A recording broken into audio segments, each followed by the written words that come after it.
अच्छा बच्चों, तो आज हम एंडोप्लाज्मिक रेटिकुलम के बारे में पढ़ते हैं।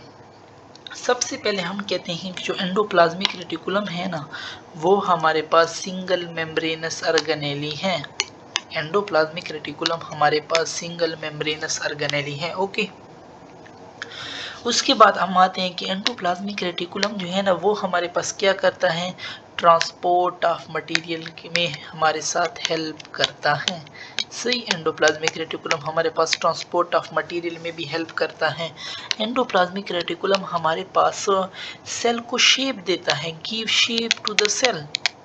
सही, अगर आ जाए कि एंडोप्लाज्मिक रेटिकुलम हमारे पास शेप का फंक्शन आपको दिया हो, तो जी बिल्कुल हमारे पास एंडोप्लाज्मिक रेटिकुलम हमारे पास सेल को शेप भी देता है। एंडोप्लाज्मिक रेटिकुलम जो है ना, हम इसको इंट्रासेल्यूलर हाईवे भी कंसीडर करते हैं। एंडोप्लाज्मिक रेटिकुलम को हम इंट्रासेल्यूलर हाईवे भी कहते हैं। ओके, सो ये भी आ सकते हैं ऑप्शन में कि इंट्रासेल्यूलर हाईवे का ऑप्शन आया हो, तो बिल्कुल एंडोप्लाज्मिक रेटिकुलम के साथ ही हमारे पास करेक्ट ऑप्शन है। अच्छा, कभी कभी हमारे पास आ जाता है ना कि डिवाइडिंग सेल के बारे में आ जाता है कि वहाँ पे एंडोप्लाज्मिक रेटिकुलम हमारे पास वेल डिवेलप होते हैं या होते ही नहीं है, एब्सेंट होते हैं या पुअरली डिवेलप होते हैं। तो जी बिल्कुल, जब भी हमारे पास डिवाइडिंग सेल का आपसे पूछ लेना कि डिवाइडिंग सेल में हमारे पास एंडोप्लाज्मिक रेटिकुलम कैसे होते हैं, सो डिवाइडिंग सेल में हमारे पास एंडोप्लाज्मिक रेटिकुलम पुअरली डिवेलप होते हैं।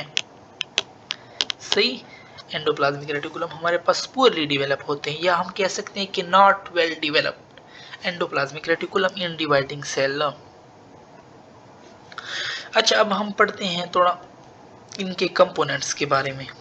हमारे पास एंडोप्लाज्मिक रेटिकुलम में मेनली 3 कंपोनेंट्स हैं। सबसे पहले हमारे पास आ जाते हैं वेसिकल्स। सही, सबसे पहले हमारे पास क्या आ जाते हैं, वेसिकल्स। दूसरे नंबर पे हमारे पास आ जाते हैं सिस्टर्नी।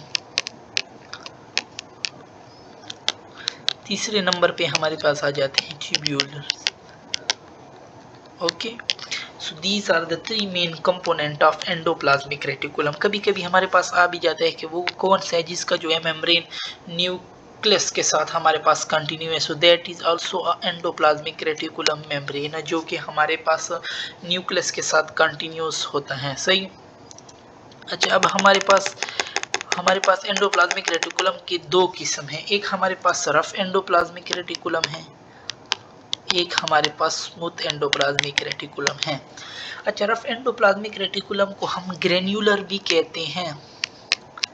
वाई, हम क्यों इसको ग्रेन्युलर कहते हैं, क्योंकि एंडोप्लाज्मिक रेटिकुलम के ऊपर जब राइबोसोम लग जाए ना, वो हमारे पास है, हमें दाने की तरह नजर आती है, इसलिए हम इनको ग्रेनुलर कहते हैं, और वो रफ की तरह होते हैं। That's why they are known as rough endoplasmic reticulum. अच्छा, आपने न्यूरॉन सेल पढ़ा होगा, और इंशाल्लाह हम भी पढ़ेंगे कि न्यूरॉन में हम एक लफ्ज यूज करते हैं, नीजल्स ग्रेन्यूल। सही, नीजल ग्रेन्यूल, तो वो भी हमारे पास यही होता है। एंडोप्लाज्मिक रेटिकुलम प्लस राइबोसोम की कॉम्बिनेशन को हम न्यूरॉन में हम नीजल ग्रेन्यूल कहते हैं। किसी बुक में गाल्जी बॉडी भी लिखा हुआ है इसके साथ, लेकिन जो सही है ना, वो हमारे पास ये इन दो के कॉम्बिनेशन को हम नीजल ग्रेन्यूल कहते हैं। इसी तरह फंजाई में भी हमारे पास यूज होता है एक लफ्ज, फंजाई में हमारे पास एक लफ्ज यूज होता है इरेक्स्टोप्लाज्म।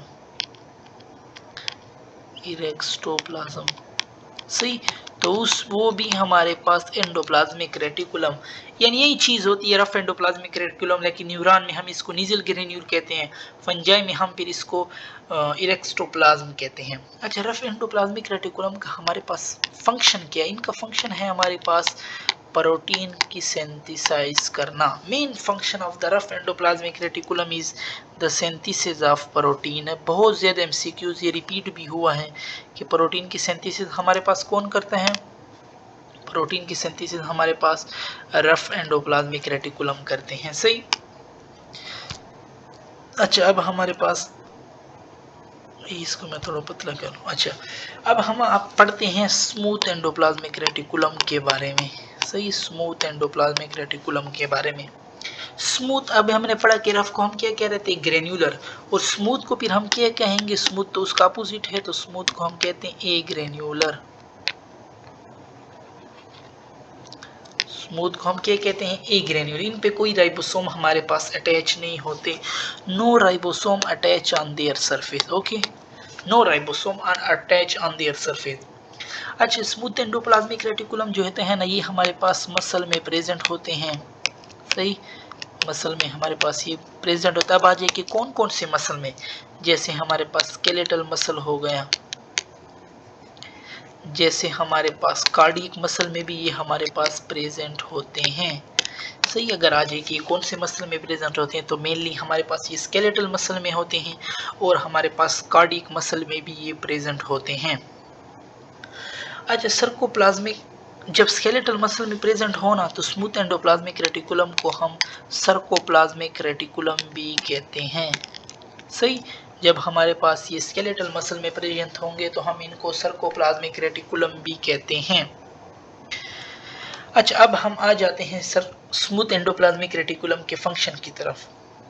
स्मूथ एंडोप्लाज्मिक रेटिकुलम जो है ना, ये हमारे पास कैल्शियम की स्टोरेज करता है। कैल्शियम आयन की हमारे पास स्टोरेज कौन करता है? कैल्शियम आयन की स्टोरेज हमारे पास स्मूथ एंडोप्लाज्मिक रेटिकुलम करता है। स्मूथ एंडोप्लाज्मिक रेटिकुलम के एक और फंक्शन डिटॉक्सिफिकेशन ऑफ ड्रग्स भी हमारे पास करता है।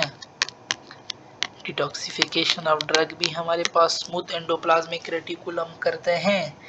लिपिड की मेटाबॉलिज्म भी हमारे पास स्मूथ एंडोप्लाज्मिक रेटिकुलम करता है। सही, आपको एमसीक्यूज दिया होगा कि which of the following is not the function of smooth endoplasmic reticulum. Calcium ion storage दिया होगा, डिटॉक्सिफिकेशन दिया होगा, लिपिड दिया होगा, प्रोटीन दिया होगा। So which is the not function? Protein synthesis is the not function. क्यों? अभी हमने पीछे पढ़ा कि प्रोटीन सिंथेसिस हमारे पास किसका फंक्शन था?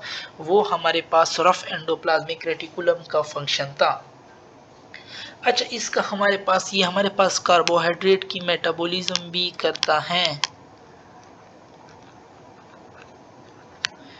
स्मूथ एंडोप्लाज्मिक रेटिकुलम हमारे पास कार्बोहाइड्रेट की मेटाबॉलिज्म भी करता है। सही, so these are the function of smooth endoplasmic reticulum. तो बस आज का टॉपिक हमारा यहाँ पे ख़त्म होता है और इंशाल्लाह इससे आगे टॉपिक हम अपनी फिर नेक्स्ट वीडियो में पढ़ेंगे।